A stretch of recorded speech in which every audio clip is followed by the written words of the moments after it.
Iba talaga yung Kristiyano ka, iba talaga yung enjoyment pagka nakakakain ka ng salita ng Diyos di ba?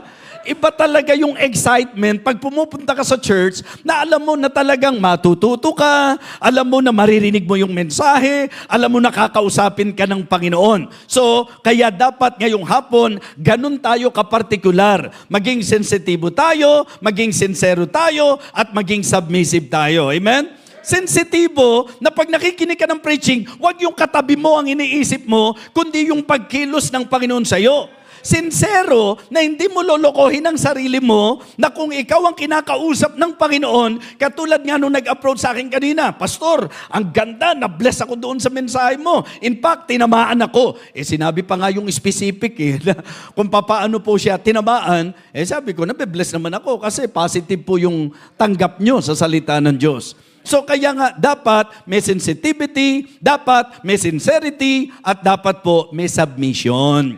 Ibig sabihin po, pag makikinig tayo ng mensahe, kinakailangan particular tayo, Panginoon Diyos, kausapin mo ko, Banal na Espiritu mangusap ka, at pagka po siya ay nangungusap at kumikilos, huwag mo lolokohin ang sarili mo. Kung tinamaan ka, tanggapin mo, aminin mo, kilalanin mo, and then, kung ano man po ang dapat at sinasabi na gawin natin, sundin mo. Amen?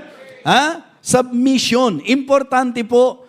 Kaya walang nangyayari. Minsan, sa mga mananampalataya, umattend nga, nakinig nga, pero katulad raw po ng isang tao na humarap sa salamin, na samantalang nakaharap sa salamin, ipinakita sa kanya kung ano yung mga dungi sa kanyang muka, pero pag alis niya, wala na. Nakalimutan din kaagad. Yan po ang walang kakwenta-kwentang pakikinig. Yung bang kakapakinig mo pa lang, habang nakikinig ka, sinasalamin ng Panginoon ang pagkatao mo, pero pagkatapos nun, nakalimutan mo na naman kung ano po ang dapat nating ayusin sa ating pong mga buhay.